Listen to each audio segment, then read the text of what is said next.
Hello, good morning everyone, and a very warm welcome to this special panel discussion on the occasion of World Health Day organized by Nutrition Society of India, Mumbai chapter.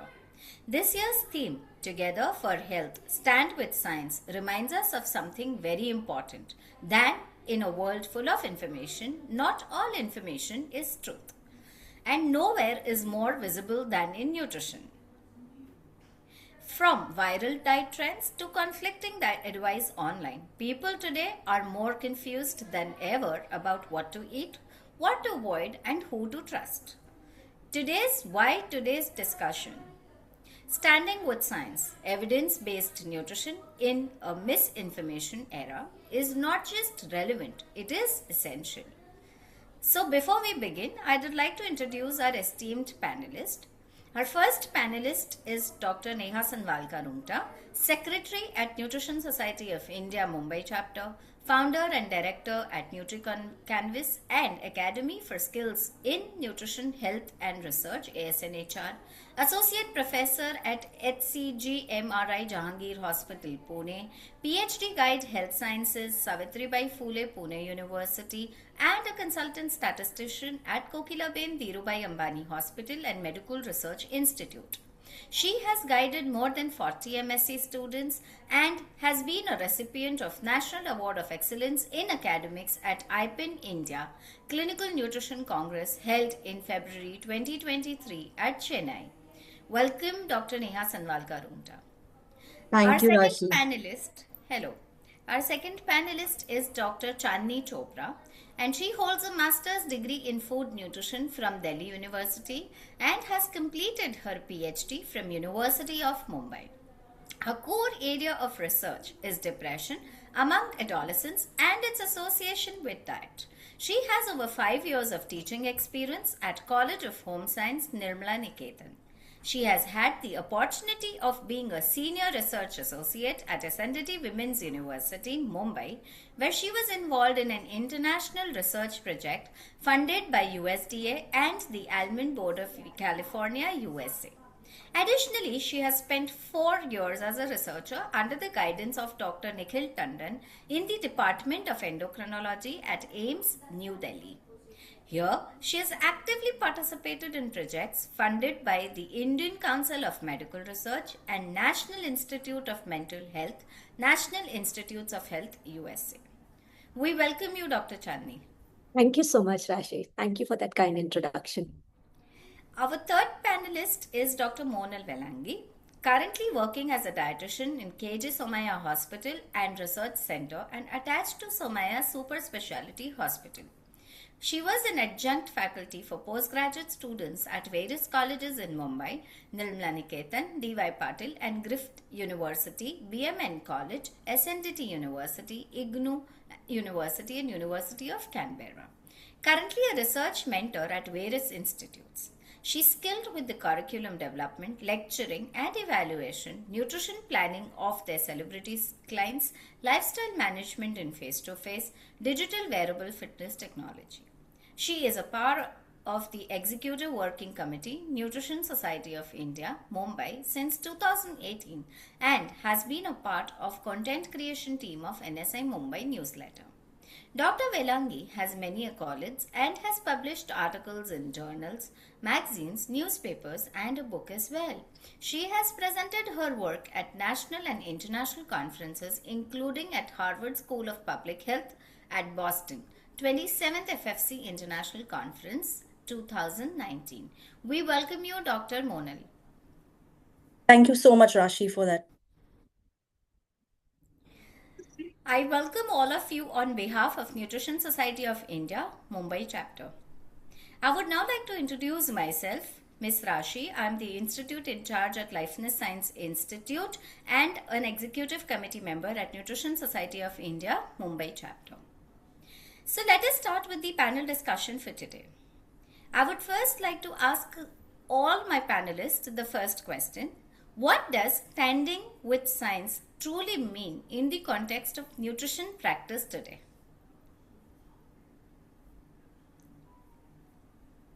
Dr. Chandni? Yes. So thank you so much for that question, Ms. Rashi. And so standing with science in today's context, it truly means to commit to evidence-based practice. And by evidence-based, we mean that, it should be embedded in science and not based on opinions or rather perceptions of individuals as it is on social media. And it should be ethically delivered nutrition care. And when we say standing with science, it does not mean rigidly following science because science is also evolving, it's dynamic.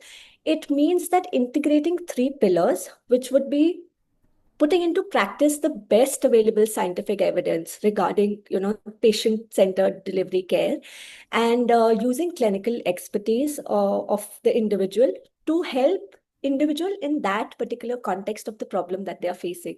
So in today's evolving landscape, when we have a barrage of information and so many influencers are there on social media giving nutrition and wellness talks and their opinions, it means that we as experts, somebody who studied nutrition, should really acknowledge uncertainty where it exists. It's okay to say that we don't have answers right now. We don't need to have answers for everything immediately. And it really means that, we should avoid absolutist claims. By that, I mean saying things like never eat carbs or carbs are bad. Yeah.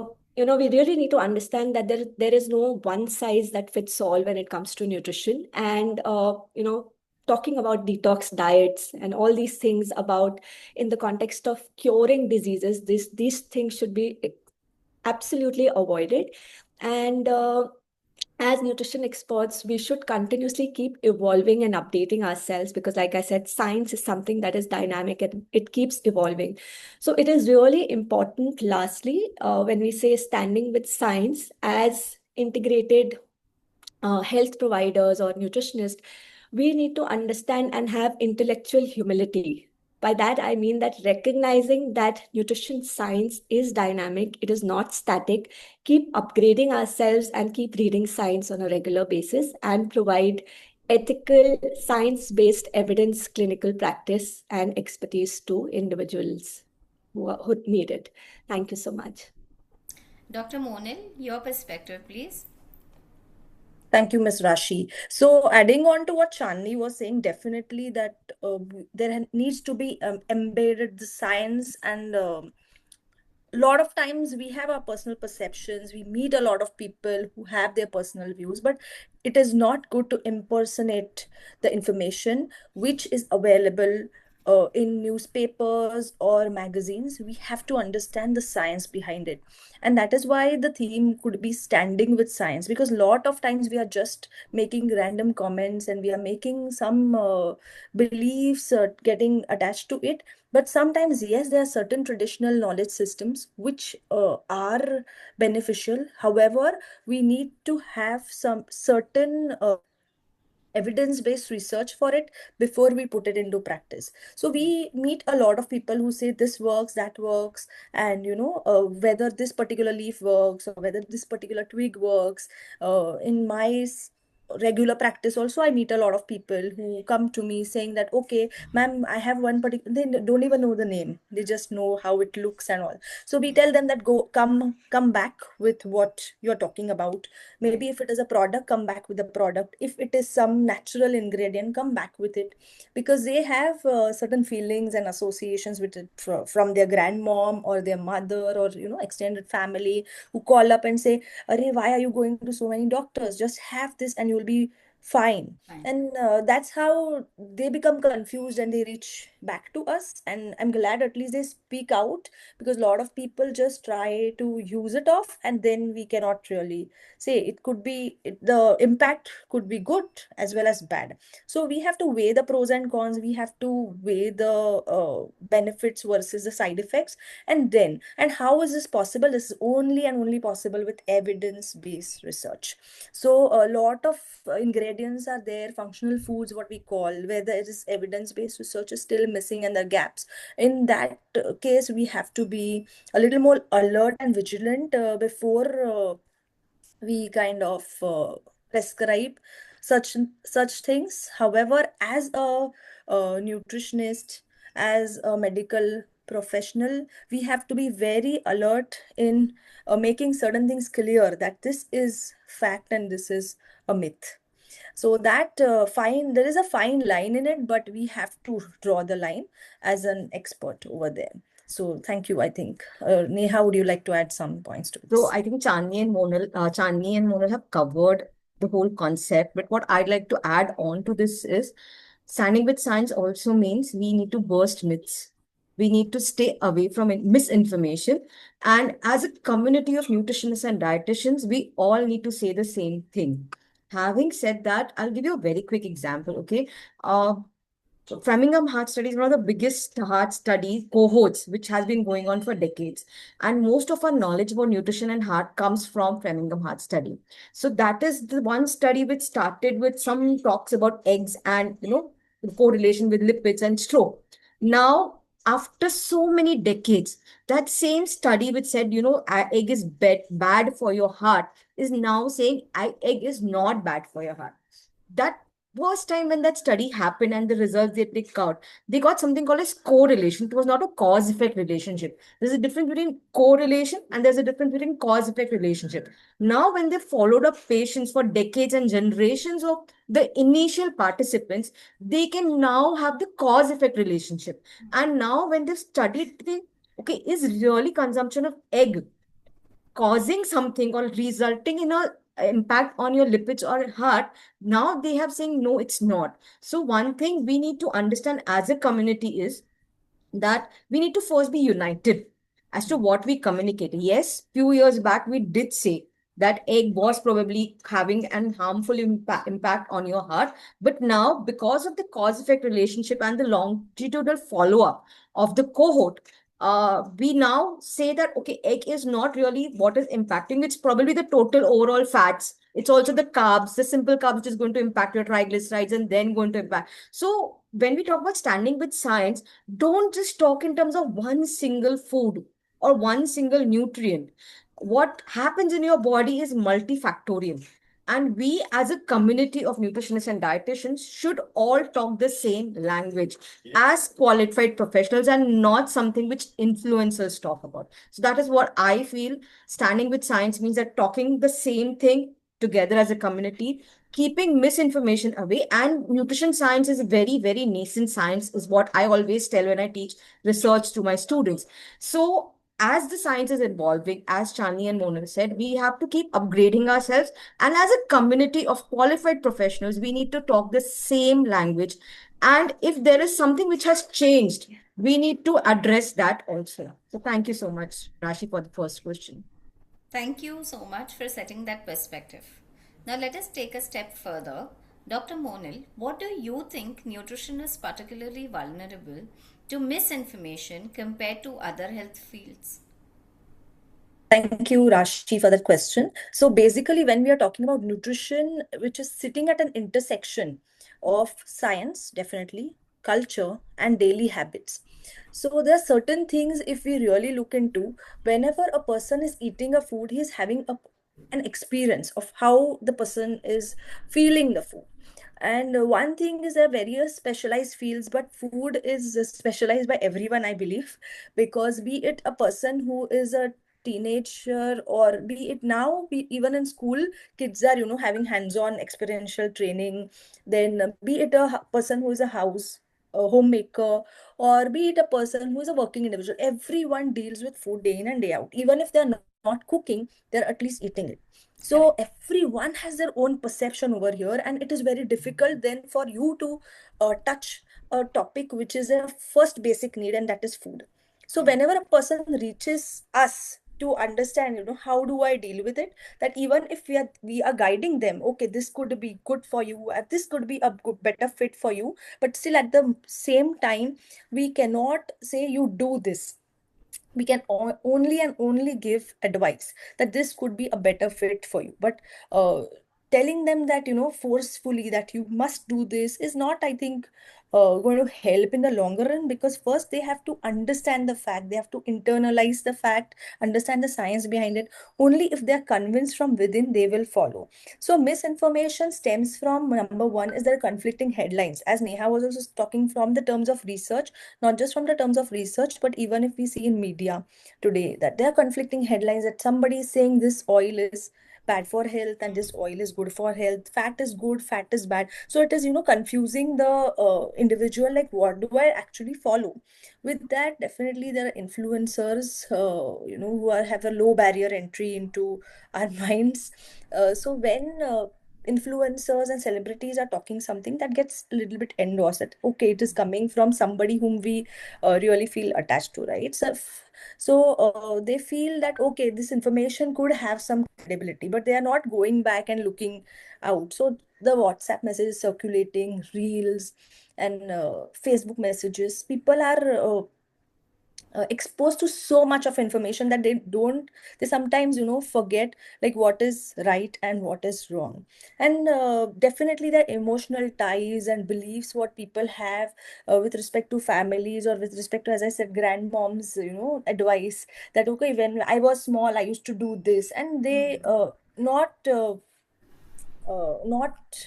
consciously but subconsciously, they have certain things that okay, I'm not feeling well, then if I have this I feel better, because of the childhood associations what they have. So there's so many things wherein people become vulnerable to misinformation. However, it is very, very essential for them to draw a clear line between, as Neha said, between the myth and the fact, and that could be a place where we play a role, being being knowledgeable as much as we can in the field, by being upgrading yourself, because nutrition is ever evolving science. So Right. what was there 10 years ago in research, there could be another study, but understanding that research is also very important, because a lot of times we are just reading articles, but we have to take correct inference from it, and then kind of put forth in front of the general people.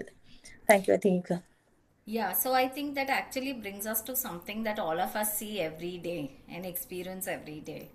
Yeah, moving on, Right. because I addressed this question to you, I also would here like to ask you, why do fad diets and quick fixes often gain more trust than evidence-based advice? Yeah, I think nowadays we are all living in fast-paced life. So people are looking at something which is speedy, be it basic grocery as well. We are looking at Blinkit, Instamart, and all. Similarly, the quick fixes and fad diets give you quick, speedy results, right? And you have nothing much to put in over there. So effort is low, but results are faster and within a particular time frame. So people, whenever they come to us also, they want to look at okay, in how many days will I get results. They don't think okay, what is the way, what is the right way. They're not looking at that. They're like, am I going to get results and in how many days? Yeah. So things like lose 10 kgs in 10 days sounds very attractive, right? Hmm. How movie it's just like movies, how you know a movie that how to lose a guy in 10 days.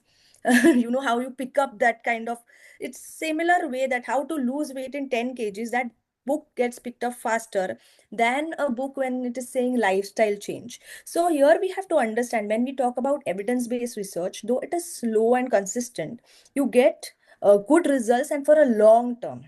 Here Right. whereas in quick fixes, even if you get results fast, but they are short term and the side effects are very high over there, which needs to be brought out whenever the person approaches us to understand quick fixes. Secondly, most importantly, marketing is taking over like anything. So marketing is everywhere. Wherever you see hoardings, or even if small product you pick up, everywhere there's marketing. So there has to be a difference between for us to understand what is marketing and what is the real fact over there. Plus there are authority biases which are happening, like celebrities and media coming in, influencers coming in, wherein celebrities are also doing advertisements with let's say uh, aerated drinks, right? Hmm. So when they are also questioned, if you look back to their interviews, celebrity interviews, if they are questioned that, this is not good, but however you are doing this particular advertisement, celebrities are also giving answers when they're saying, okay, but that's my bread and butter, right? Yeah. How can you deny me from my bread and butter from doing a promotional ad? But then again, it is having a great impact because lot of youngsters also watch this, and then they feel that, okay, that is, if this particular person is having this particular drink, why not me, right? And then it forms a habit. So that is one thing where we really need to understand. And there is hope and desperation, that hope to lose weight, hope to look better, body image, and that, and desperation to get the results so soon, that I want to fit in a particular thing. So it is very important for you to make them realize that if you follow something, diet, exercise, and especially lifestyle change, and if you do, the consistency and perseverance is nothing like it, you get your results long run. Yeah. So, and So I I think, yeah. also feel that to this, closely linked to all of this, is also the role of digital influence. So, as per that, Dr. Chani, if you could tell, how has the rise of social media changed the way people perceive nutrition science? Absolutely. Thank you so much for that question. And to add on to what Dr. Monal said, what has happened is that nowadays everybody has access to social media, unfortunately. And what has social media really done is it has democratized information. Now, when I say that, what it means is that anybody can share content, right? Correct. Anybody can have opinions, anybody can have perceptions, and they just need to create an account on any social media platform and they are there. So Right. you don't need a degree, you don't need any credibility.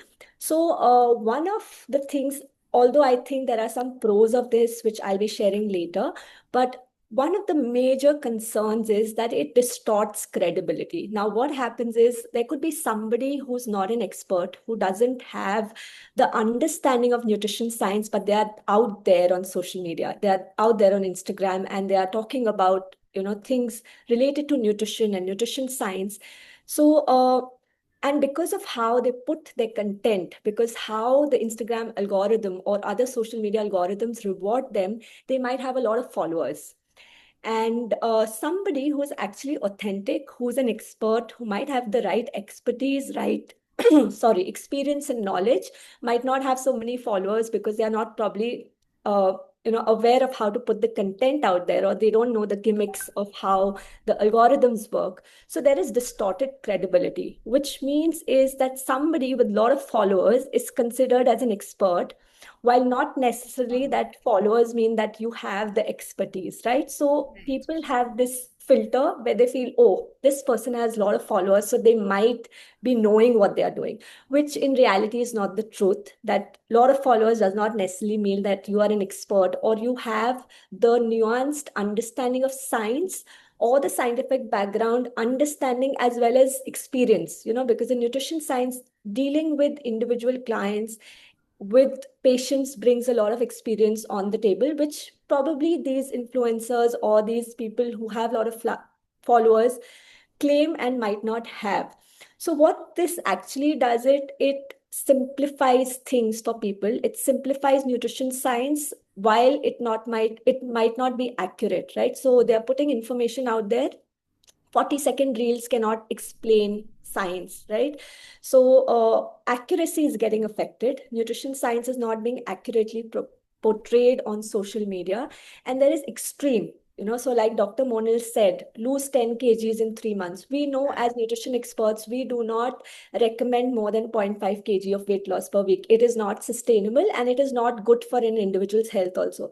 But these kind of claims garner a lot of attraction, especially from young individuals, women, or those who are looking for quick fixes. So patience is something people are running short on, and these things work. So extremes over balance is getting a lot of attraction, and viral trends. So something might not be really valid. A lot of claims are there. I don't want to talk about those, but there are so many things that people are making viral reels on and claiming that it would benefit them, which would rather, it does not have any scientific validity and would probably in the long run create more harm to an individual's health than actually do them good. So as a result, what is happening is that because of this widespread dissemination of information on social media by creators, content creators, and not actually individuals who have a scientific background. Nuanced science is getting reduced to clickable myths. People are just sharing reels, people are sharing content because it looks good and it is something that simplifies science to them. And like Dr. Neha initially mentioned, there is faster spread of misinformation rather than something that is correct. So visually appealing reels and visually appealing content or something that is has some quirky content is getting shared and is spreading at a faster rate than actual science or something that is beneficial for our long-term health outcomes.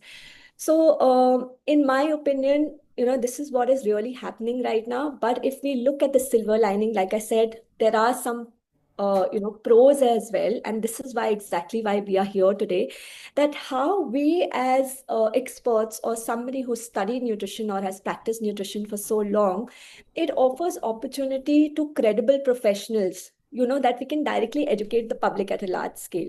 So we should hone our skills and use that opportunity to disseminate the correct scientific information. And like Dr. Neha and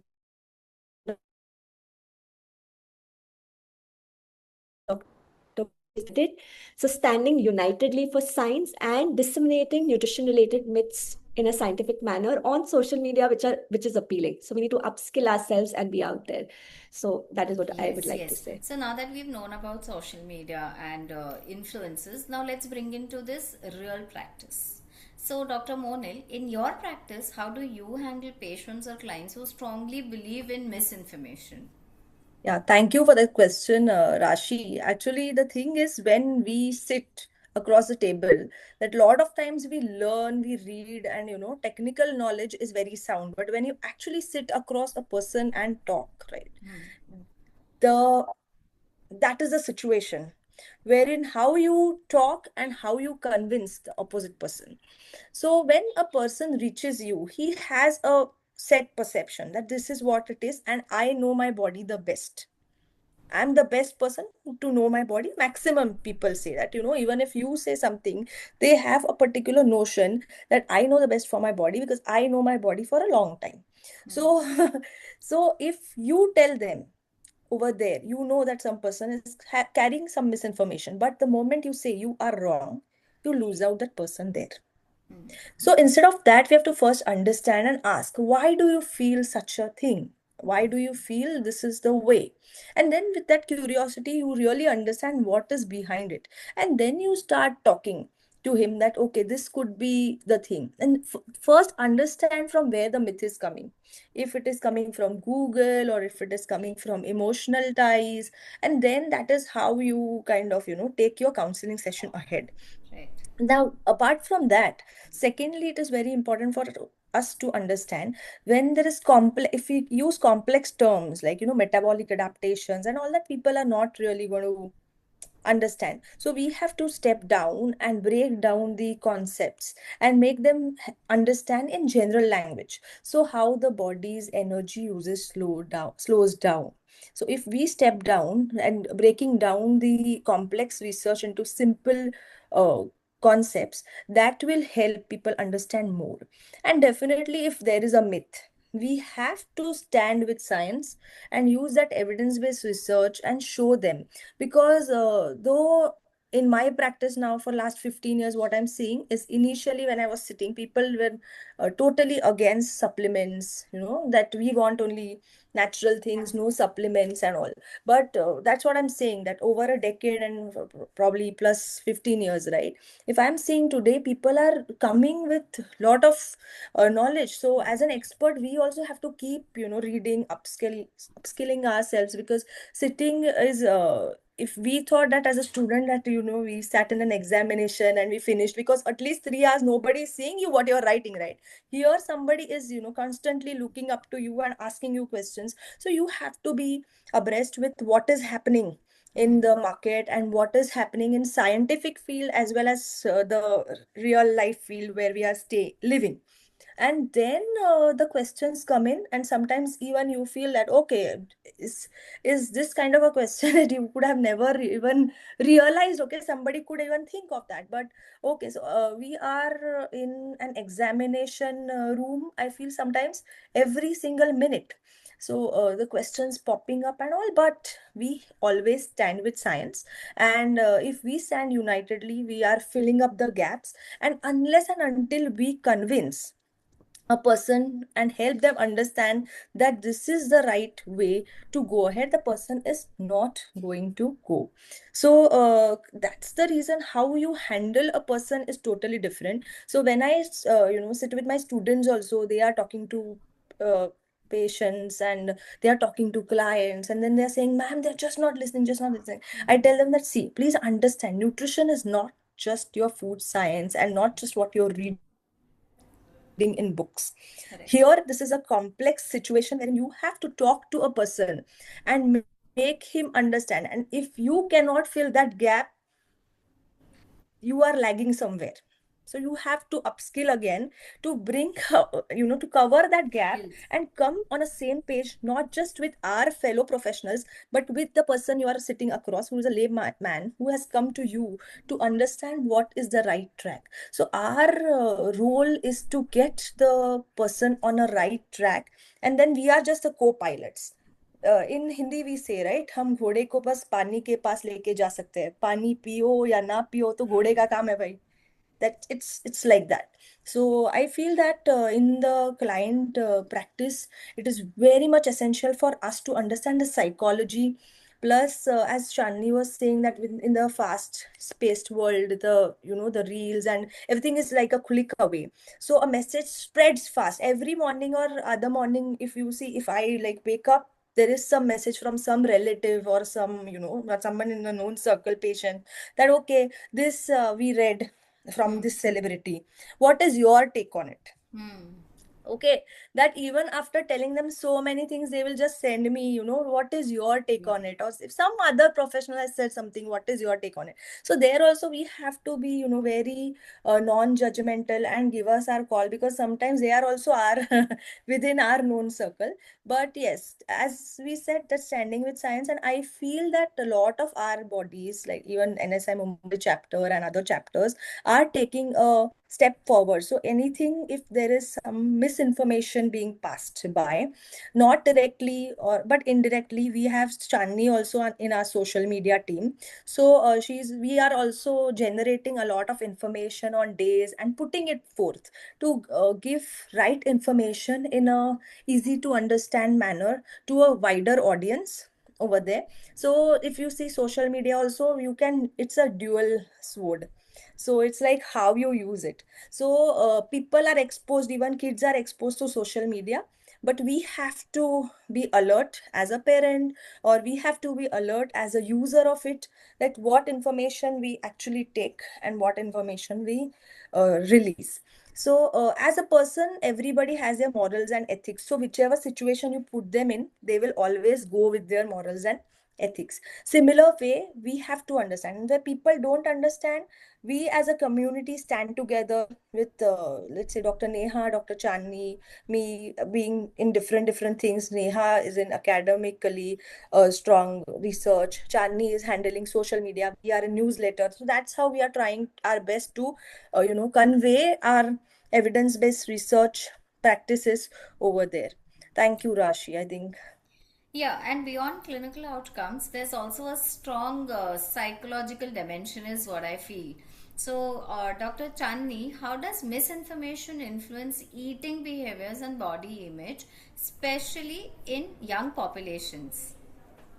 Thank you, Rashi. I'm so glad you asked that question because, of course, one is how it impacts, our dietary choices. The second is about mental health, and misinformation can be deeply harmful, and for all adults, but specifically for adolescents and young adults. This is, because young people are especially vulnerable. They are at a stage where they are forming identity and gaining autonomy, right? So they want to do things on their own. They feel they are very responsible, and they want to be out there. Secondly, there is high exposure to social media, and there's no control over it because everybody today has gadgets, they have phones, they have access to a barrage of information on social media. We don't know whether it's correct or misinformation. So they are highly exposed to it. And then on top of that comes peer pressure or comparison. And adolescents are very conscious of body image, how they look, how they feel. And Dr. Monal has already thrown light on the fact that celebrities endorse, and it might not be correct, uh, the information they are passing on, but they do endorse because that is their bread and butter. And adolescents take this information to heart, right? So they take all of this, whether it's building muscles for boys or looking skinny for girls, fitting into a certain body image. All this really impacts young individuals. And what happens when all this comes together on social media, how it affects eating behavior amongst this population is that it promotes a lot of fear-based eating. So what happens is, we've all heard this, right? Carbs are bad. So fats are toxic. Fats not good because this is viral content, right? It stops people from scrolling. And adolescents without fact checking take it to heart, right? So they will suddenly stop having carbohydrates. And we know that how essential carbohydrates are. They are macronutrients. They are required by the body in ideal quantities and quality. So, but unfortunately, nobody's saying that on social media because that doesn't sell. So what it's doing to young people, it's promoting a lot of fear-based eating. They are eating out of fear, oh, I'll gain weight. I don't need to have this fat. I'll gain a lot of more fat. I'll not be able to develop muscle. The other thing, what it does, it encourages restrictive patterns. Okay, so the risk of distorted eating, skipping meals, and eating more of food that is being endorsed, eating supplements without having the correct information. I opened social media, and like Dr. Monal was saying, back in the day, supplements were only given when the first line of defense, which is diet. Diet could not meet our dietary needs or nutritional requirements. But now supplements are being endorsed as the first line of defense for anything. You have brain fog, start having magnesium. And even the salts are being explained without so there is over sharing of information which is not required, and there's no filter for young people to decipher whether they actually need it or not. So everybody is taking supplements. They feel low, they'll start taking magnesium supplements without a prescription. They don't know what dosage to take. They don't know when to start, when to stop. And like I said, restrictive patterns. And then on top of that, there is reinforcement of unrealistic body ideals. So everybody, unfortunately or fortunately, on social media looks great because there are filters. Now with AI coming in, there is also people are using AI generated images. They are edited, it is curated content. Young people are not able to fathom that, those reels that are being put up or the content that is being put up is being put after a lot of retakes.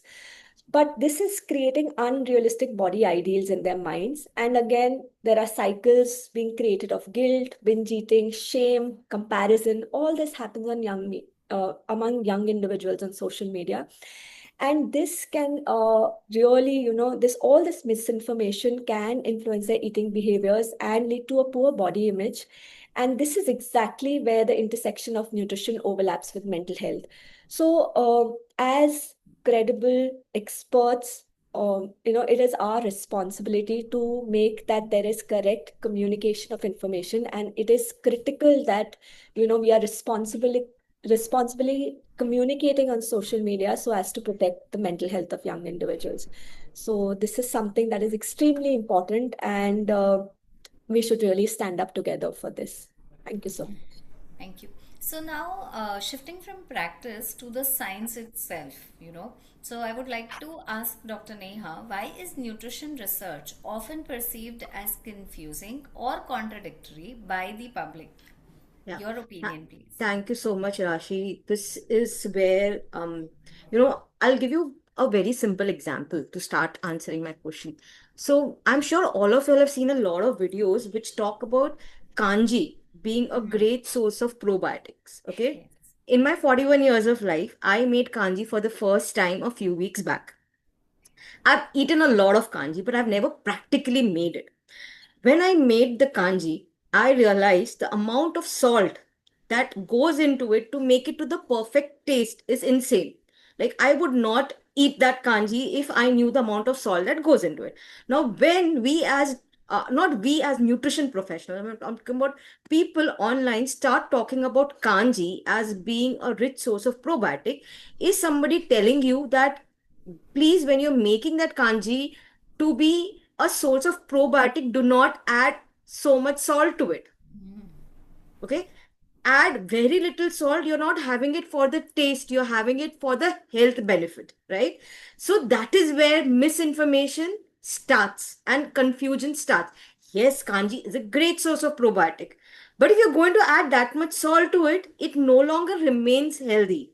So food is not just one component. Food is not just probiotic, for example. When I'm making it, anything else added along with the fermentation process that is happening. For example, here the salt is going to impact my science.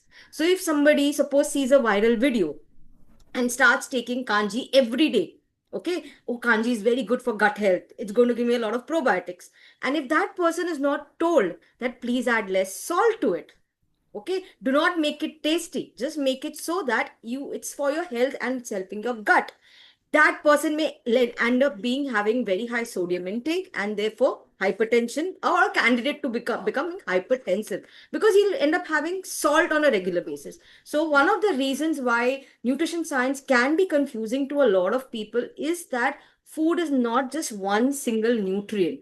Unlike drugs, if I talk about paracetamol, it's purely paracetamol. It does not have multiple things in it together, right? So that is one reason. Second reason I'll say is the same example of the egg story. Okay, observational story versus a experimental study. So when we did an observation, wherein we only collected data at one single point and we saw, okay, उसमें कुछ तो गड़बड़ है, but जब वो experiment के जैसे हुआ, wherein they followed up the patient for a longer time, that is when they realized, no, the experimental data is what is evident, what is evidence and what is essential. Okay, so a lot of nutrition science that we know of today is not experiment data but observational data, especially from India. Okay, so now, yes, we have a lot of research that is happening in India, a lot of experimentation that is happening from India, and which is kind of, giving better results.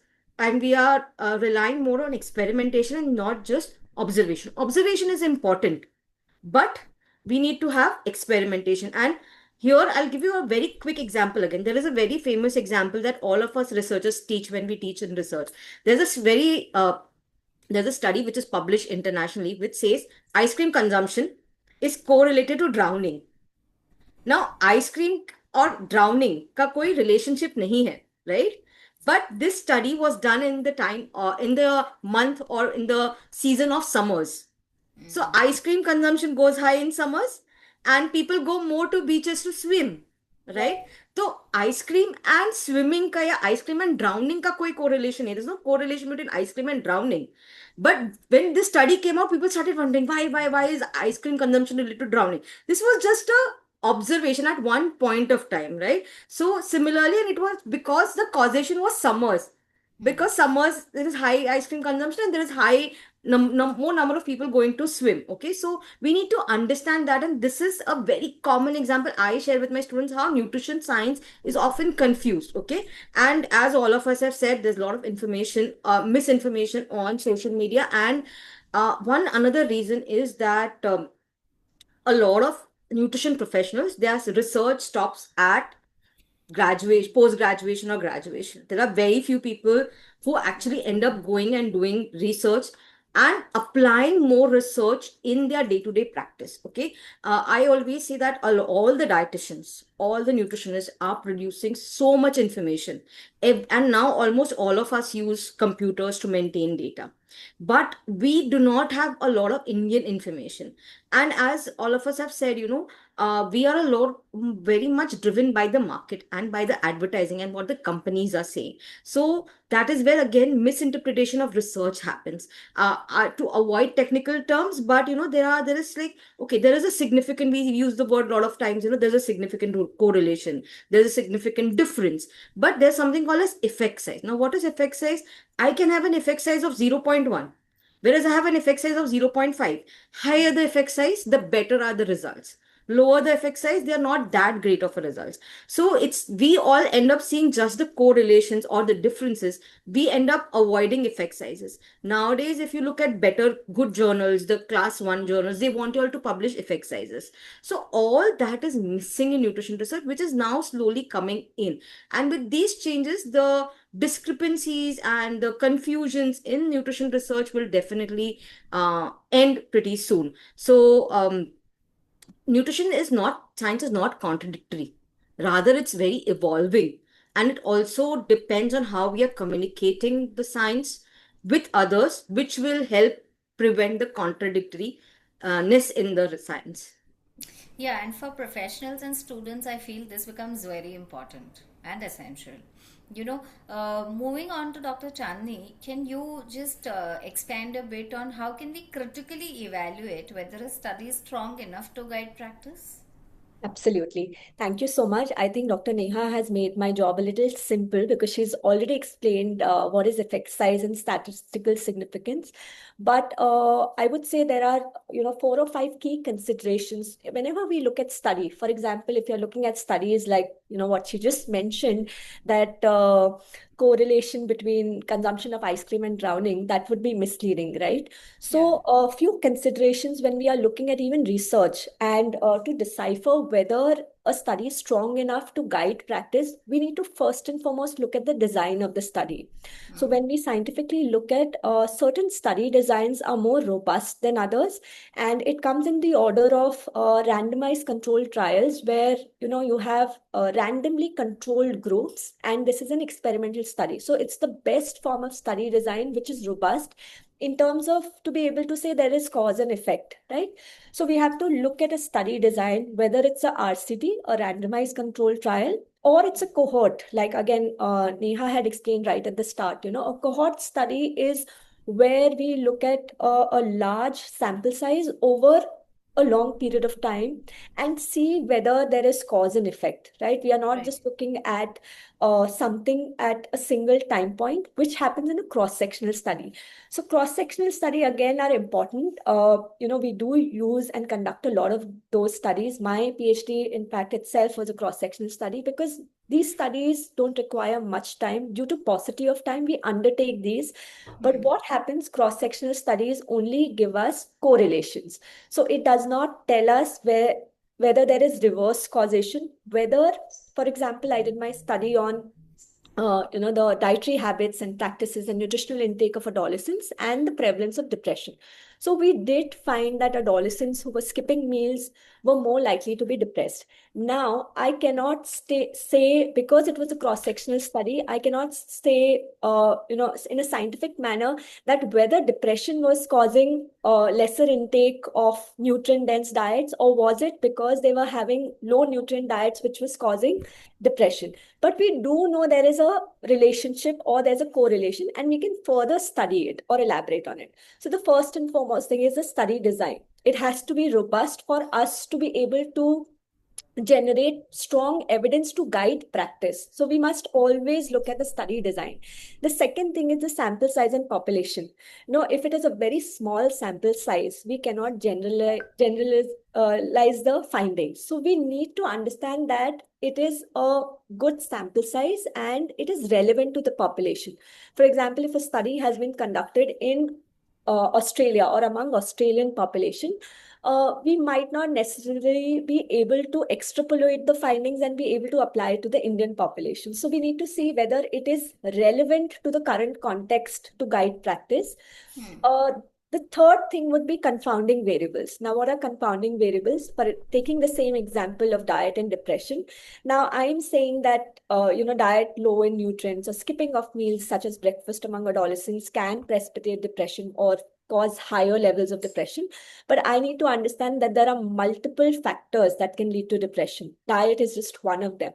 Have I controlled for those factors in my study? Have I taken into account family history, genetic predisposition? Have I taken into account their life course or the problems that they are facing, or physical activity levels, or the other external stressors that might be present?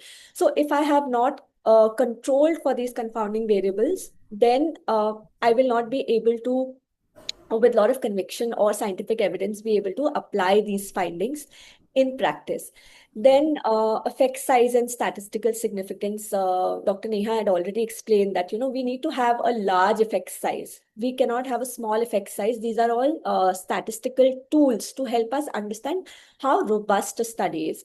There is a correlation, but is the correlation statistically significant? Is the p-value less than 0.05 or 0.001? Is basically we have to be able to understand research and the nuances of research. One very important thing is we have to really check what are the funding sources and are there any biases.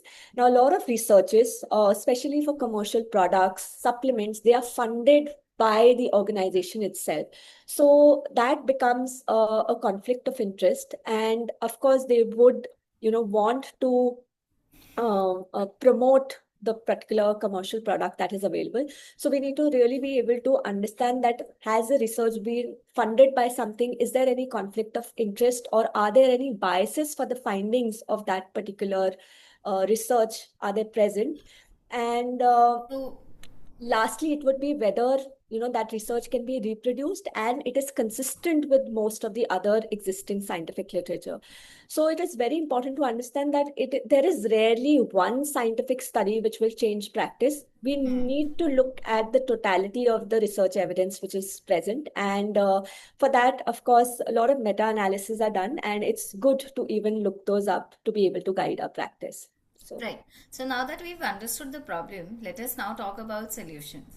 So, Dr. Neha, how can we translate complex nutrition research into simple, actionable advice without oversimplifying it? Yeah. So, as Chandni said, we don't believe in one single research. We look for some meta-analysis and consensus guidelines. Okay. And as a community of dietitians and nutritionists, we all start following those consensus and guidelines. And we talk the same language. That's the first part. Okay. Second part is your patient is not going to understand carbohydrate, proteins, and fats. Convert them into foods.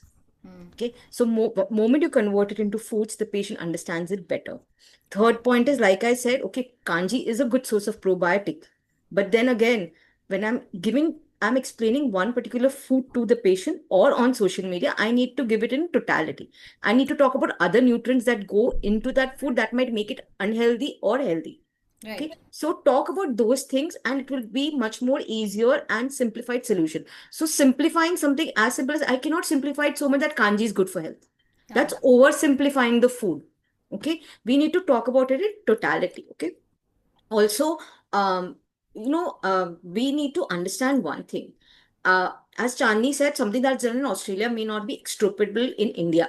Okay, so nutrition science is not so simple, and in India, so this is because of the change in genetics and epigenetics, how our genes are and how those genes are expressed. Okay, so do not oversimplify things, and if there is something that we don't know, okay, we need to tell to our clients it's okay. If suppose a client is asked something, or if you've got a query on social media and you're not sure about it, like if we are in a live and if a participant or somebody who's watching your live is asking something and you're not sure about the answer, please be frank enough to say, okay, I'll get back to you.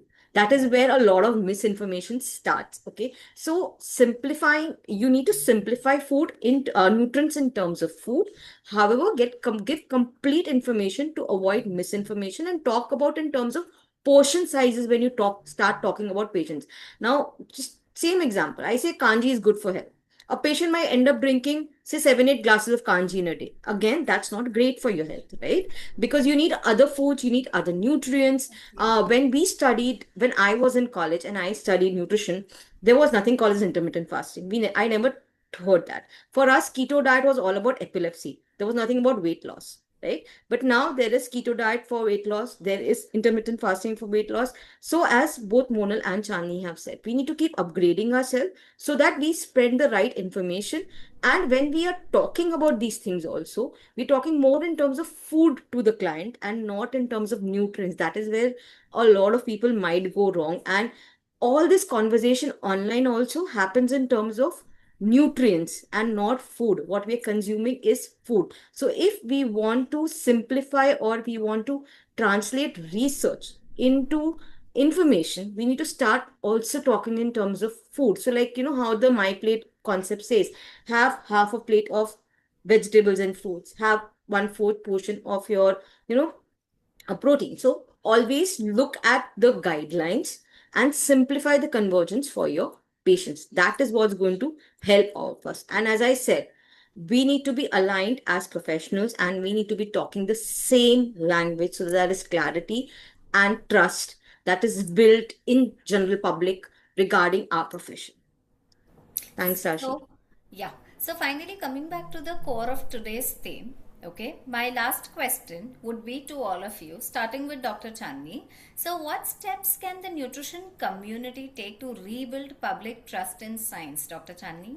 Your Thank you so opinion. much, Rashi, for that question. And there's a lot that all of us as a collective community can do.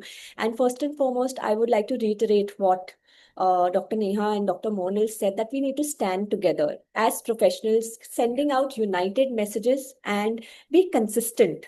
So we need to be transparent with our communication.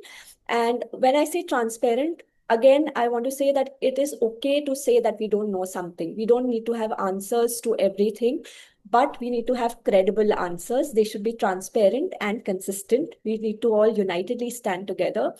Secondly, the most important thing is to call out any kind of misinformation, but we need to show respect, because everybody who's doing it out there, even the influencers or people who call themselves as wellness or nutrition coaches, whether they have done some credible course or not, they are probably reading it somewhere, or getting the information from ChatGPT. We need to verify those claims and in a very respectful manner call out and put information out there for public. And another thing to build credibility would be to collaborate across disciplines. So, when we collaborate with doctors, because if my forte is mental health, I would like to, it will be nice if I collaborate with psychologists or psychiatrists and give out the information rather than dismissing medical claims. So, a lot of nutritionists also do that.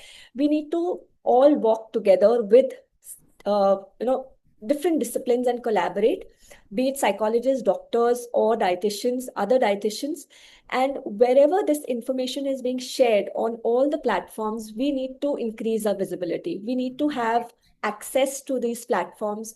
So, I used to feel that I don't want to get on social media or put out information, but that is where common people are going for nutrition information, right? So you need to be accessible and you need to be visible on these platforms where the misinformation is being disseminated. Then only you can break those myths. You cannot be sitting in your clinic or at home. You need to go out, get out of your comfort zone and start putting out content which is scientific and, credible, and also not sharing what you do but why you're doing, so having a scientific rationale to it. And like I said, the most important thing is it's okay to say that we don't know yet, right? So that builds a lot of trust. And when the common person trusts you, as professionals, we need to be credible, relatable, and honest. We don't need to be perfect. So that is what I would like to share, that these are the few things that we can really do to rebuild public trust in science or credible individuals with the right knowledge. Thank you. Your opinion, Dr. Monal? Yeah, thank you, Rashi. So Chandni has really given a sphere of, what is it about. So I will keep my answer really brief on that. So basically, when we are talking of a nutrition community, I think, and in NSI we are already a community, but there is a larger community out there with a lot of professionals involved. So be it within NSI or be it we collaborate with others as well, we are trying our best to bring out a lot of information, evidence-based information in a very simple but not too simple as well, because sometimes we feel that people don't understand some technical terms.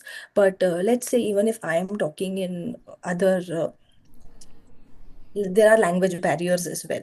So if we are spreading information in some other language let's say Marathi, Hindi, but even if we use a typical Hindi Marathi word over there, people don't understand. So there we have to use the terms like carbohydrates, proteins, and fat, and people relate more to it. So we have to understand, to gain that trust of people, that we have to talk in the language of people and not just scientific, using medical jargons, and just because we are reading, we know, but at the end of it, it is very simple. If you cannot convey the information in the right format, in the right way to the people, people will not understand. They will not be able to follow it, or pass on to their generations. And we have to realize that if we are training one, or if not training, but if we are convincing one person of the family, we have the power of taking up the entire circle, not just within the family but their extended circle as well, because everything is a click away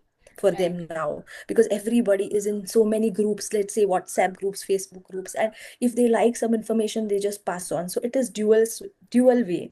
We Right. cannot say it's just a bane.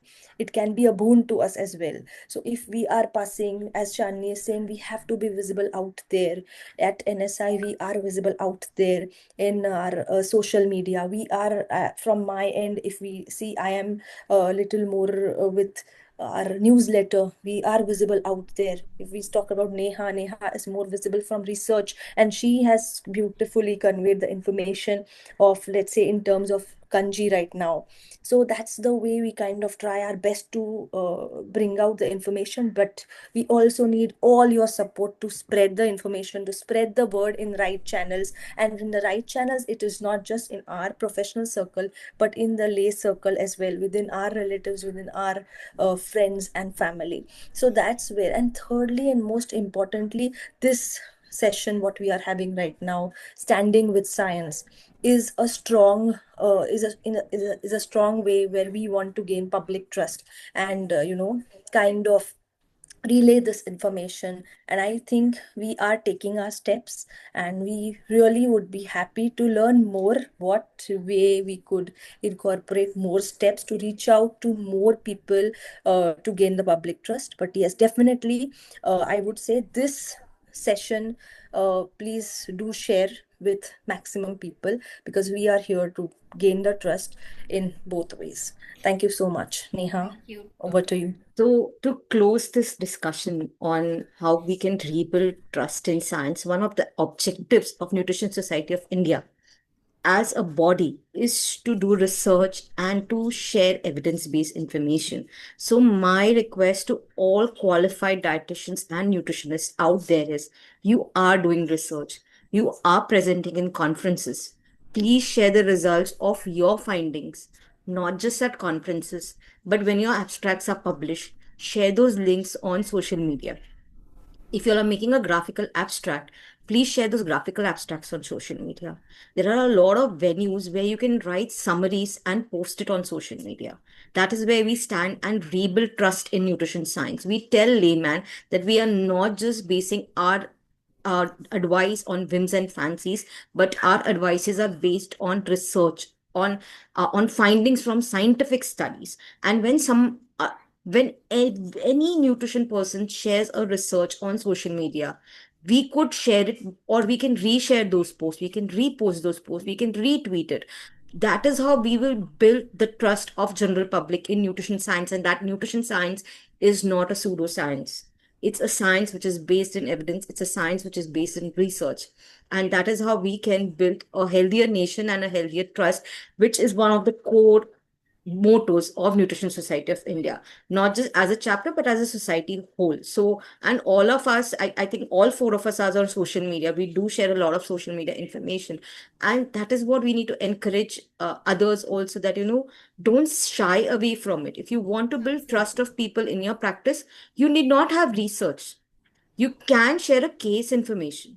You just have to hide the patient details to keep the anonymity of the patient. You can change the age of the patient, you can change your location, or you can change where you met the patient. But basic information तो आप उनका जो dietary habit है, आपने क्या intervention दिया, आप वो शेयर कर सकते हो. But then again with a disclaimer that this has impacted that patient, it may not impact you because you would have a different constitution with as compared to the other patient. Okay, so sharing information is how we can rebuild trust in nutrition science, specifically research. Thank you so much, Rashi. Thank you. I totally agree with all the three viewpoints on how the nutrition community can actually work towards together as one community to pass on and deliver the right message to the layman so that we can all be a better community as such, and others can have better overall health perspective. Okay. Once again, thank you so much to all the esteemed panelists for those valuable insights. And if there's one thing today's discussion highlights is that standing with science is not just about knowledge, it's about communication, responsibility, and trust, definitely. So as nutrition professionals and future practitioners, we don't just deliver information, we shape beliefs, behaviors, and health outcomes. I would like to thank our wonderful panelists for sharing their expertise and all of you for being such a lovely audience. Once again, thank you so much to all the viewers and the organizers. Before Thank we you. log off, as the secretary of Mumbai chapter, I'd like to thank Rashi for wonderfully hosting the session, and thank you to Dr. Monal and Dr. Chandni for being on the panel. Thank you so much, everyone. Thank you so much. Thank you so much. Before logging out, I once again would like to thank Nutrition Society of India Mumbai chapter for this wonderful opportunity. And another thing that I want to add is we are not just standing with science. The takeaway is unitedly standing with science. I'll take the word borrowed from Dr. Neha, what she started the session with. And let's make the goal to not be the loudest voice, but the most trustworthy one. Thank you so much once again. Thank you. Thank you so much, everyone, for being a wonderful panel. But at the last but not the least, I must thank NSI Mumbai chapter for giving me this opportunity. Thank you, Neha, for being spearheading this event, and thank you, Chandni, for the wonderful expert opinions what you have got. Thank you, Rashi, for the smooth and timely finishing this session completely. And yes, I will say what Chandni has really said. It is not about being loud, but it is about being trustworthy and transparent, that we would be happy to connect when you have that. What I'm saying, that how we get morning messages that, okay, do you think this is right? If we get more and more people reaching out to us saying that, do you feel this is right? We would be happy, and we would say this has been a really effective session for us. Thank you so much. Thank you so Thank much you once all. again, everyone. Thank you.